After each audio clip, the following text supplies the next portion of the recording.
Good morning. Morning. Again. Hope you're enjoying the heat. I quite like it when it gets hot. It's a little hot. A little bit hot. At the beginning of a talk, we recite the sutra opening verse, or we could also say the opening of the teachings verse. So we say, how do we start it? The unsurpassed. The answer. Profound, perfect. Wondrous. Dharma. It is rarely met with even in 100,000 million counts. See, it slips away very easily. This verse that we recite is really, kind of just recite it because that's what we do, but really important to listen to. That what we encounter in the teachings of the awakened one is rare. And not rare because these teachings only exist in very special places, but rare because it's something that is so intimate that it's hard for us to encounter it. It's something that's so close to our way of being that it's hard for us to inquire into it because it's just right here. It's a little bit like trying to understand your eyeballs. You're seeing things, but how do you understand your eyeballs? Well, eyeballs are easier because you can pluck one out and cut it open and try to examine how it's working. But hearts aren't like that. I don't mean these hearts are like that, but your heart as your consciousness is not like that. You can't pluck it out and then make it into an object.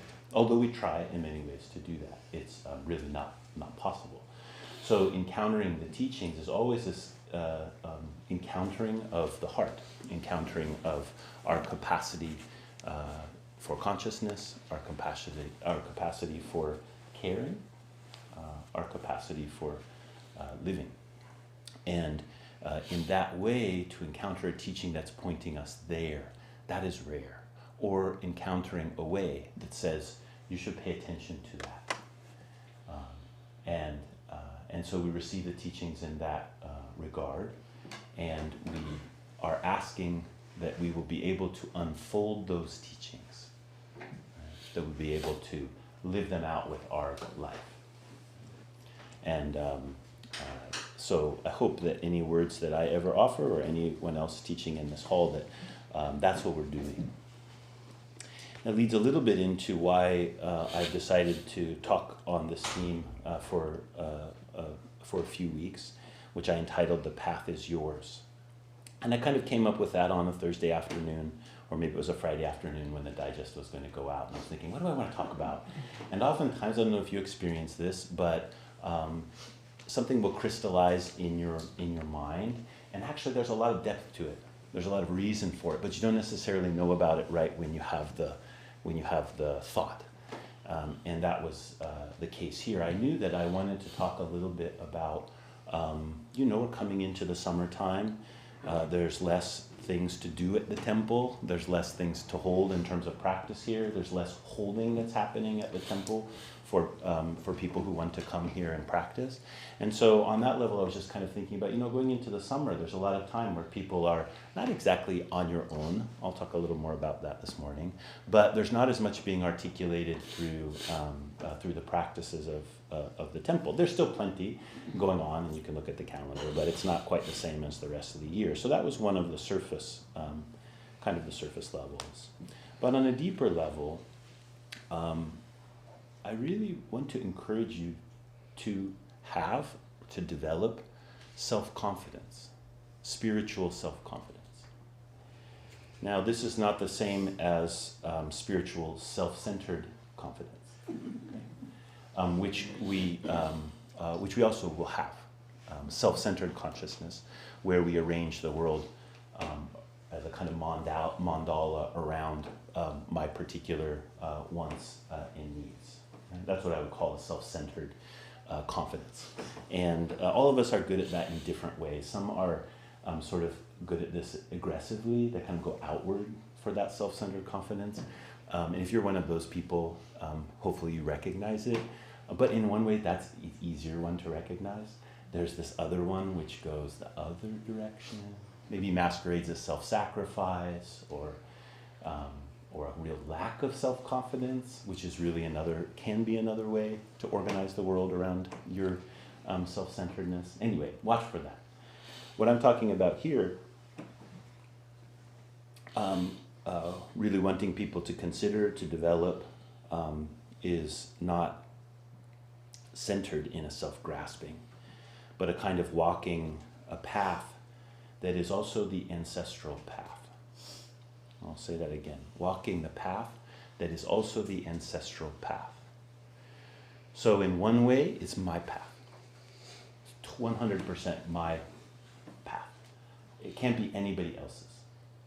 Right? You have to walk your path. No one can do that for you.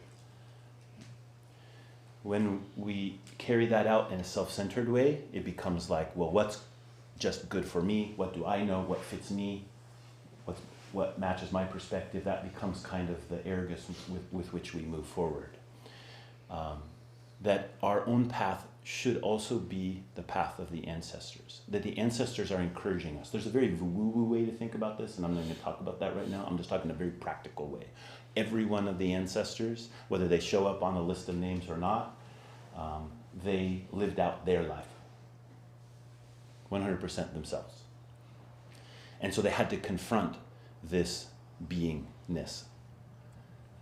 And they had to make their own decisions. They had to walk with their own feet. And so they give us a great gift in that way, that we also have to walk with our own feet. And because they walked with their own feet, we can be encouraged to walk with our own feet. Last week I started to talk about this fundamental conundrum of self and other.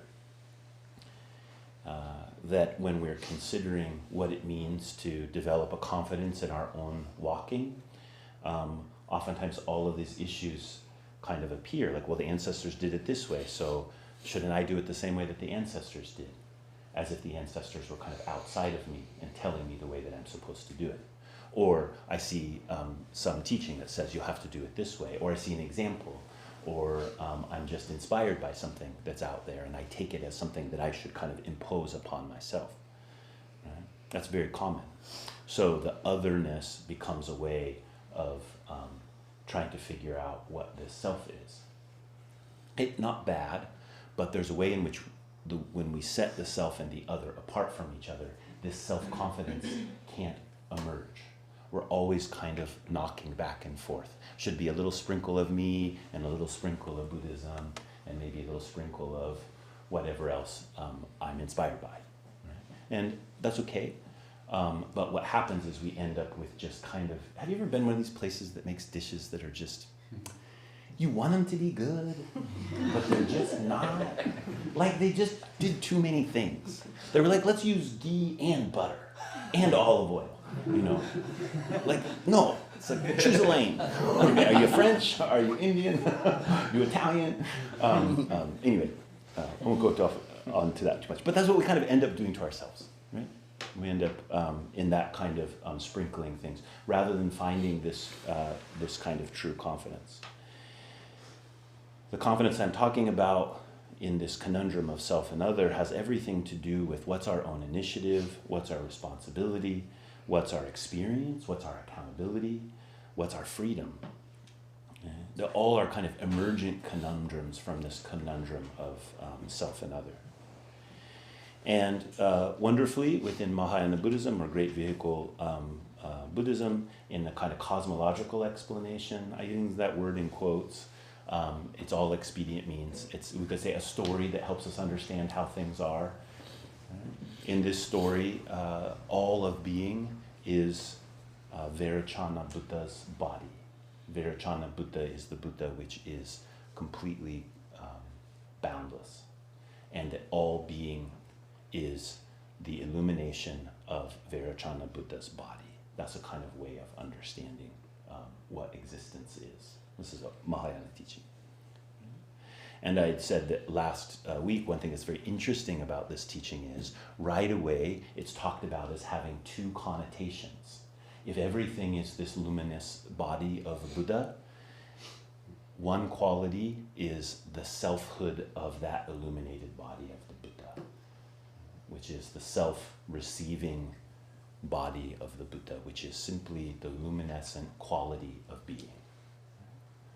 The other connotation, or the other aspect of that Buddha, is that all things are then illuminated by. So you don't have to think about that too hard. Just know that that's in the basis of a kind of Mahayana thinking. It's a little bit different than saying everything is one. Right? If we just say everything is one, then usually we're favoring the side of just luminosity and non-differentiation. But in this way of thinking about it, the body itself is important. It's not that we leave the body aside for illumination to happen. That's oftentimes what we're thinking about spiritually. Even if we're not thinking about it that sophisticatedly, we're kind of like, if I could just get past this body. Anybody else experience that? I could just get past this body, physical body, psychic body, emotional body. If I could just get past it, that's where the luminosity would be. But this Buddhist teaching is saying something different. No, it's saying that body, which is totally luminescent, is the everythingness of everything, is also the immediate particular quality of being. And that those are never set apart. And then furthermore, particularly in the Zen school, that is not just the quality of a Buddha. The original teachings talk about that as being the qualities of Vairocana Buddha. But in the Zen school, we say this is actually all of our natures. All of us are of the nature of Buddhahood. All of us are of the nature of Vairocana Buddha. What we call our being or our consciousness is Vairocana Buddha. And so it is true for us as well as it's true for Vairocana Buddha. Now, one of the more classic ways that this same type of teaching gets presented within Buddhism is the teaching of no self. In Japanese is muga. Anatta in Sanskrit. I think that this is probably the most mistaught / misunderstood Buddhist teaching. I usually say most misunderstood, and I was writing my notes this morning, I would say there's a reason it's misunderstood, because it's not taught correctly. It's not just that people misunderstand it. It's very tricky. And so to be very precise about what this teaching of no self is important. One of the ways, or the very common way that it gets taught in a way that becomes problematic, it has some good applications, but becomes problematic, is basically get over yourself. Get rid of your ego. That's the term that we've translated in here, the ga in Chinese characters, which is a little bit different character than the self that's used in this previous example of Vairocana Buddha. But regardless, this self-grasping, people label as ego, as if it's a thing, and then say you need to get rid of it. The reason this is such a problem is because, I don't know about you, but I'm already in a system which kind of encourages to debase my own understanding of things constantly. I'm like in the gaslit universe, you know? Right? I mean, like, pick up your phone. It's like that's sort of what's happening constantly. And it didn't happen with social media. It's exacerbated in a certain way. But that kind of idea that if I simply debase my own experience by saying that if I just let go of the ego, which for most people means just sort of like killing themselves in some way, then that's where the spirituality would be. So we want to be very careful when we talk about no self. We're not talking about that there is no such thing as an experience of self, or there's no such thing as a provisional self, or there's no such thing as the emergence of particular phenomena, including you. That's all part of the luminous body of Vairocana. I prefer, rather than just saying no self, to say no permanently abiding self. That's actually the more original words. That means that there's no self that is somewhere permanently. You can't go looking for the self and find the little guy in your head that's driving everything, you know, right? Like those robots. And another way we might talk about it is there's no isolated self. There's no self which exists independently. I also like to say there's no graspable self. Oftentimes when we hear the teaching of no self, the first thing we hear is, do not grasp the self. Okay? Which is a good teaching. But usually we misunderstand it into something like, if I could just squish myself, that would be the spiritual life. Right? Not grasping ourselves is something different. Squishing ourselves is a kind of grasping ourselves. Rejection and clinging are both of the same fundamental ignorance. So we should move on to not just talk about no graspable self as if it were a thing, but also see that the self is ungraspable. And that's one of the main things that's happening when you sit down for meditation. And that can be very frustrating, right? You're like, why am I thinking this again? Why can't I just sit here self-content? Does anyone here ever hope for the bell to ring? I'm sure you do. Yeah, of course. What's up with that? You know? Maybe sometimes you hope that it won't ring. You know, you just have a little more time. That's nice too. Right? But the ungraspability of ourself is not such a complicated philosophical concept. It's something that we can just encounter very directly if we shift our way of perceiving. That seeing itself is ungraspable. Or we could say seeing is the ungraspable self. I won't go into that too much. That just sort of sounds like word salad usually. But for those of you it means something too. Please take it up. So the question then becomes, who is this person walking? If I've been saying I want you to have a self-confidence, I want to encourage you to develop a self-confidence in your spiritual walking, what is that self we're talking about here in the face of this teaching of no permanently abiding self? Or as you had asked about last week, June, like, well, who's doing the watching? Right? If there's some seer, then who's the seer? Right? So that question becomes really, really important. Of course, we have some of the very beautiful explanations of this. For example, from the Avatamsaka Sutra that I brought up last week, which is the jeweled net of Indra, that this body of Virachana is a net which covers all of being. I like the word cosmos. Covers all the cosmos, or is all of the cosmos. It's a 3-dimensional net, or perhaps a 4-dimensional or 25-dimensional net. And at every place where the threads come together, right at that nexus, there's a jewel. And that jewel has as many facets on it as there are jewels in the whole net. And they all reflect each other.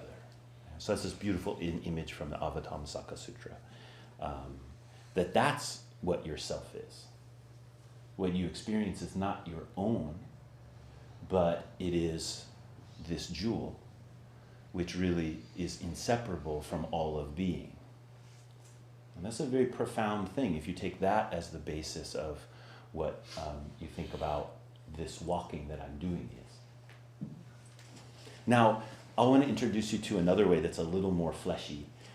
And for some people this is not so difficult to do, and for some people it's very difficult. So if this doesn't work for you so well, don't worry about it. You can go home and play with it. If you were a kid in the 80s, like I was, you'll probably pick this up quickly because it's a thing we used to do. It's a little optical illusion. Do you know the little sausage optical illusion? So So if you take your fingers and you just put them somewhere, maybe 8 inches in front of your face, right in front of your eye somewhere. And if you look kind of past where your two fingers come together, you're going to see this little finger that's got nails on both sides. It kind of looks like a little Vienna sausage. And if your fingers are stuck together, just pull them out slightly, and then you'll get this little floating sausage right in between them. If you're laughing, it probably means you saw it. Just try that a little. It depends a lot. Like right now, I'm looking out into the light. It's very hard to do, but because I've Every time I feel a little frustrated with this living thing, I go like this. A little bit. It's a mudra. It's a special mudra. It's called the little sausage mudra. It's floating. Yeah, little floating sausage. Exactly. Yeah. So try this later if you couldn't do it. If you could do it, try it later too. It's kind of fun. I'll give some credit to a Buddhist scholar named Brooke Zaporin, who's a teacher in Chicago, and he wrote the foreword to the Lotus Sutra, the newer Lotus Sutra translation that we've been using sometimes, and I had passed that out in some of the classes that I was teaching, so I know some of you have read it. He's really brilliant, and in one of his books on Tendai, philosophy, he has this whole chapter on the little sausage. Let me tell you why it's cool. And why I said it's a little fleshy. This is just like Indra's net. This is like just like one little example of Indra's net. That little sausage is you, right? But there's no you without the right finger and the left finger. And with that right finger and left finger, then there's this thing that appears, which is totally present. It's totally experienced. It's 100% there, but it's made up of this right finger and this left finger. Now, once you're there, that's pretty good, but you got to go one step further. Actually, the right finger is also a little sausage, and the left finger is also a little sausage. And there's another finger over here, and a finger over here, and a finger over here. It's not like there are the true fingers and the little sausage. It's little sausages all the way through. And they're all intersecting with each other in this way in which a being emerges, a self emerges. So oftentimes in this hall I'll use terms like there is this deep well from which being arises. That well isn't just a place. That well is the fact of your inseparability. There's no way that anything comes forward as experience or as being without this total interpenetration. This is the gate of not two that I was talking about last week. So if we pay attention to this kind of core teachings a little bit, this conundrum of self and other that I was talking about now turns into a gateway. It's not so much like how much of the self, how much of the other. Well, the other, is telling me this, so myself should do that, and myself wants that, so it should do this. We're no longer, that's not the conundrum anymore. The conundrum now is it's 100% self, and it's 100% other. It's not like a part of each. It's like the 100% of everythingness is why this 100% of me-ness can be. And the 100% me-ness is the whole reason the 100% of everythingness can be. And now the conundrum is slightly different. Right? We can see like two mirrors facing each other. Like those jewels side by side reflecting each other and everything else that's reflected in those mirrors as well. Now there's some initial ways that this can really be really helpful. And then I want to move to really where I want to encourage you. The initial ways are when you start seeing that others are a reflection of self. Like, did you know most of the jerks on the road aren't actually jerks? I have to remind myself of that. Probably what you're experiencing has a lot more to do with your attitude in the certain situation than whoever is driving. Now, I'm not saying there's never anyone who does anything jerky, but mostly it's probably not. It's probably you. And that's a really important thing to realize in the world. Right? Not how do I destroy myself, but how is the way that I'm seeing this affixing to a certain view, and through that certain view, then determining how the world is, right? So when we can start seeing that that our self is reflected in what we're experiencing out there, there's a lot of work we can do there. I decided some years back that I would just consider all of the people who frustrate me while I'm driving. I come from a frustrated driving background. That they're all bodhisattvas. They're patience bodhisattvas. And that worked really good for a while. And now I just have to think of my mom. because she still drives, and if I was behind her, I don't think I would be very happy. And so I think of my mom, who's also a great Bodhisattva, and I think like, oh yeah, why am I being such a jerk? Why am I being such a jerk? You know, that person's just trying to get somewhere. Mostly that's the kind of situation. Okay, so it's just an example of where we see ourselves projected into other places. That's the kind of language that we use. We can see ourselves reflected in. We can see that our own state of mind is reflected in the way that we're experiencing things. Super important. So another thing then that follows on that is that the self is a reflection of other. How does our own feeling about things, our own mindset about things, our own experience of things come from the way in which we're impressed upon by the world. I had said earlier about being in a gaslit universe, right? Or at least social situation. So that would be a kind of example. We have a lot of problems out there. And most of them are not the problems of just our kind of animal nature. They're things that have been built up. And so those, of course, will be reflected in and through us.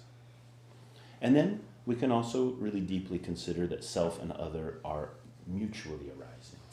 That there's not a situation in which it's just one-sided, right? There's both self reflected there reflected here, and that whatever I'm experiencing comes together mutually. Right? And that's really important in interpersonal relationships and trying to face interpersonal difficulties. It's good for a whole bunch of things, but that's one of the places that we can see it really, really clearly. You probably have never been in discord with another person where it didn't have anything to do with you. Right? I mean, that comes as a big surprise to us mostly. Now, it could be that you're in the right from a particular perspective, but the mutuality of it is something that this kind of teaching reminds us of, even if we're not planning on moving our position. To know that our position comes from a mutuality is deeply important. Okay, so I'm listing these off, and there's many, many more, because they are all really important facet of practice. They can also be holding the head back, and I'll explain that a little bit. I've told this story many, many times before of his previous life of the Buddha, where he's the head of a group of merchants, and he's guiding them through this kind of sketchy area that's filled with rakshas. Rakshas are kind of very vibrant, demonic beings. You could just think of them as like life. It's totally vibrant, all kind of treacherous in a way. And they come across this raksha, and the raksha's like, I'm not going to let you pass. And the head of the merchants says, I will defeat you. And he punches the raksha with his right hand, sticks to the raksha. Very interesting. That's how problems are usually. You punch at them, you're going to stick. Okay? And he punches with the left hand, sticks. Kicks with the left foot, sticks. Kicks with the right foot, sticks. And so there he is, facing the raksha, and all of his capacity, all of his abilities, all of the things that he could do have now been done. And the raksha's like, and then he headbutts the raksha. Head sticks. And the raksha says, I'm so impressed by your vigor, I'll let you go. Boom. And he lets him go, and it's a funny little story. I'm quite fond of it though. Because the holding the head back is so much what we do. We're so encouraged to do that in a meditative tradition. Right? We think meditation is about holding your head back, getting perspective. All these first three things that I listed can really feed into that kind of cycle. The idea that if you could just get very clear perspective on everything, then it would all be all right.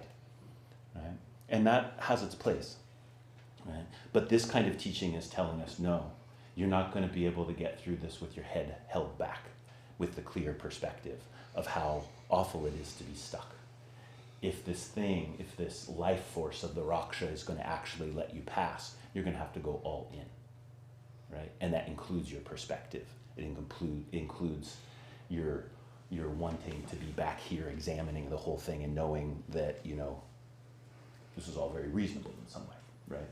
It's not reasonable. There's nothing about it that's reasonable. And so, holding the head back. Dogen Zenji calls this playing in the entranceway. He says, you may be rich in enlightenment in his instructions on meditation. He says, you may be rich in enlightenment. I love that line. You may be. but you are still short of the vital path of emancipation. The vital path, the vigorous path, the path that previous incarnation of the Buddha was exhibiting when he headbutted the Raksha, right? That's the vitality of the path. And it's a path of emancipation. Right? Here, the term that's translated as emancipation could be read as exiting the body. I don't read it that way. I read it as the body that jumps out. Right? The body that jumps out. the sausage that jumps out. Right?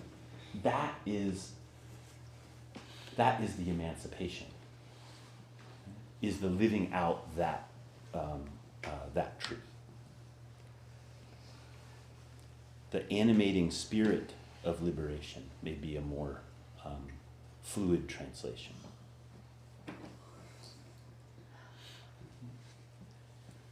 That this is what we're talking about, and this is where confidence comes from. Not that you know everything or that you're right at all. It's not about that at all. It's about what is the emergence of this right now, this being which is both me but also not the me which I could grasp.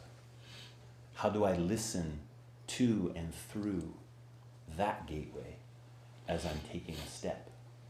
If you're really listening there, it will help tell you, or it is you moving. It's not something outside nor inside. And that's what our meditation practice is about. That's what people will often come, they'll say to me, I took up a meditation practice and it's hard in many ways, but I just feel like things are a little clearer. Like I can just kind of do things more simply. That's what I'm talking about. You can do things more simply when you're not caught in the push and pull of self and other, but you're listening for this. And the only way to do that is to come to this 100% self, which is not your own, and to listen deeply.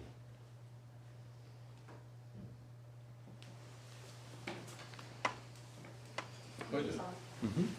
I think, well, I really enjoyed what you were talking about. Mm-hmm. In an ideal sense, I don't want to sidetrack the conversation. I'd like to just hear you speak more, but yeah.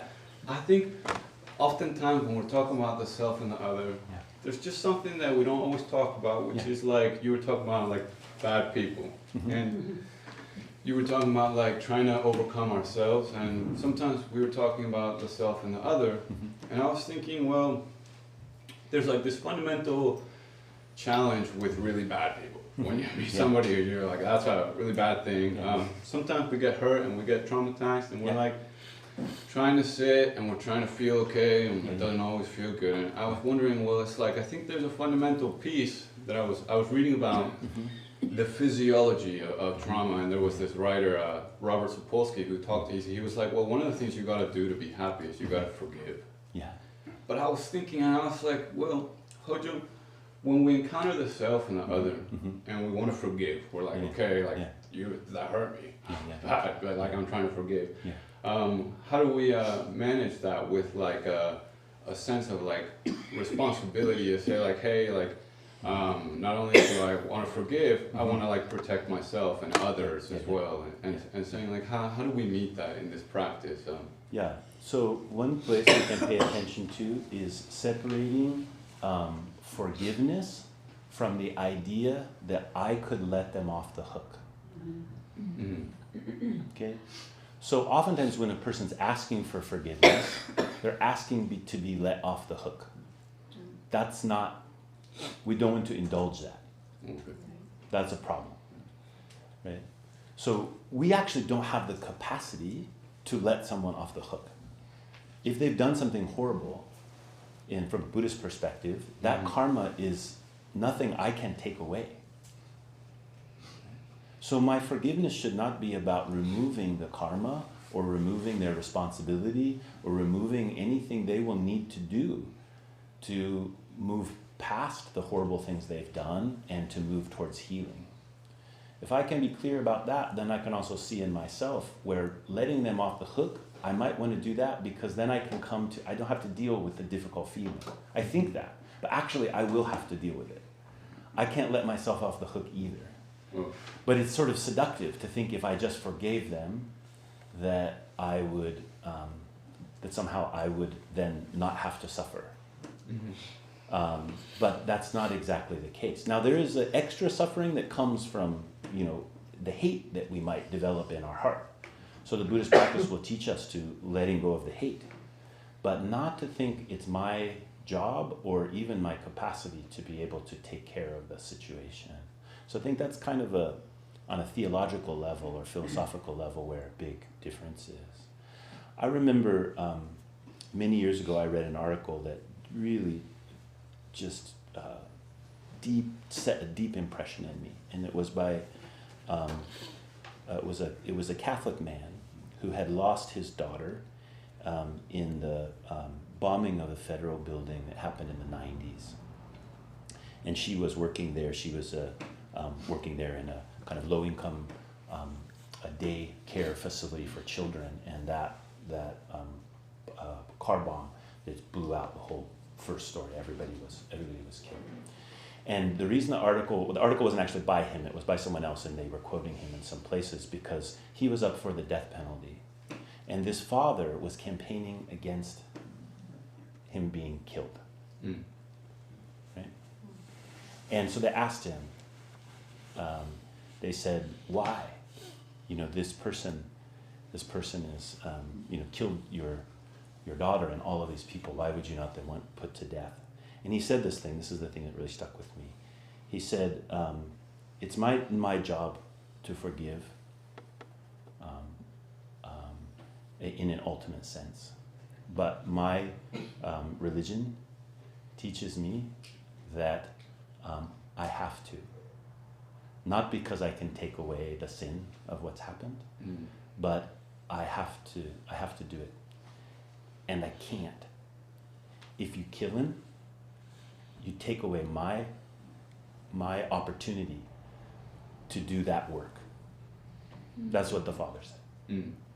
And it really stuck with me. Not that I totally agree with him or I'm not making a comment here about death penalty or not death penalty or anything. But the spiritual sophistication that father had to see into the situation, where he was like, look, the ultimate forgiveness, that isn't mine. But I know that if I keep holding on to this anger and rage, that also is its own kind of sin. In Buddhism, we would say it's our own kind of karma that creates problems in my life. It doesn't mean it's my fault, but it's there, and so I have to pay attention to it. And I think that's a kind of thing that we have to consider when we're in this. There are people who do awful things, and the people who do awful things are not always awful people. I mean, we call them awful people because they did awful things, but in the Buddhism, we would say in their essential quality, there is this jewel, and the functioning of what's coming out of it is completely twisted by this negative karma. So we all have to work with that. Thank you. Over here. Mm-hmm. Kise? This week I noticed really clearly one of those stories or positions that I'm so sick of. I'm just so sick of experiencing it. Yeah. And it's not doing me any good at all. Yeah. And I would desperately like to have the head. Yeah. but I feel stuck in where I am. Like it just keeps coming back. Yeah. And I think one of the things that I've relied on in the past for that confidence is having positional power. Yeah. And in this case, I do not. I think of myself as a little bit of a peon Yeah. in the set of circumstances that I find myself in. Yeah. What do I do with this? I'm so frustrated. I feel like my Yeah. perspective is not doing me or others any good. It's, Yeah. it's really contributing to Yeah. distress Yeah. and not helping solve any of the underlying problems. Yeah. What is to be done? Yeah, I want to talk about it in two different ways. The first one is the kind of if people knew what they were signing up for, they wouldn't maybe they wouldn't go so far down the path. In the Awakening of Faith in the Mahayana, which is this kind of central text of East Asian Mahayana Buddhism, there's this kind of description of what the path is like. And the first step is loathing, which is a hard one to swallow. It says we loathe the samsaric quality of being. And from there, a kind of vigor and conviction emerges. Like to actually be, when you're saying you're just like, I hate this perspective, that doesn't solve the problem. In a way, in the moment it doesn't solve the problem, but it does give you this, if you don't really get intimate with how it binds everything up, it's hard to find the way through. It's hard to find this other kind of vigor and this other kind of possibilities. So stewing a bit in the difficulty of it is also one of the facets of the path in general. In meditation, it's the facet of the path that we would call patience or forbearance. We forbear that difficulty because we know there's some jewel in this. There's some way through. But if I look for it, if I try to make it about the way through, I lose the forbearing. So you have to really just stay as present with it, as possible. So that's the first way I like to talk about it. And this is one of as people become more mature in practice, this is one of the gateways that we just really have to face. Like there's going to be really, really difficult things, and if we're serious about what we're doing, we're going to come across them, and they're just going to seem like a stone wall. So that's one side. The other side, I would say, is, and this is not always easy to do. You can't just do it. Well, you kind of have to do it willy-nilly. I was going to say you can't do it willy-nilly, but you almost have to kind of do it willy-nilly. And it's the medicine of not taking yourself too seriously, right? And that one, it's not, if you do it in a reaction to the somberness of the situation, you won't be able to really do it. Like the heaviness of it, if you're doing it in reaction to that, it'll just come off as something snide or kind of like, and it falls on its face. So what you're trying to do is look for the place where you can really just sort of lighten something up. And the place I would point you to start is not right inside the what is that thing? The knotted up thing itself. But maybe start, for example, with the place that knot is most often apparent. Buy flowers or pick flowers and take them to that spot. Like put them in a vase. Do something that's very material and draws your attention in a different way and bring it to that location, right? And then that might be a little doorway to the way in which you could lighten up in that situation. Not to make light of the situation, but to just let this other part of yourself and the world be in. Because it's not just two fingers, right? There's all kinds of fingers that are in that experience. So you're kind of making room for it in a way. And this is a real skill. Some people have it. If you have it, congratulations. But I would say for most people, particularly people who come to spiritual practice, it's what has to get cultivated. Most of us who come to this are not sort of naturally the people who go, oh, hey, let's bring some flowers. That'll make everything better. Some of us are, but not so many. So I would just kind of look for that area. And the really important point, I know I said this before, is it's not a push against the difficulty. The difficulty is just the difficulty, and this is just the kind of lightness of being that they can, because really what you're studying here is these two can be together. That's the thing that's so crushing about the things that are so difficult, is we think that their difficulty shuts down all these other things, and it just doesn't. It doesn't have to.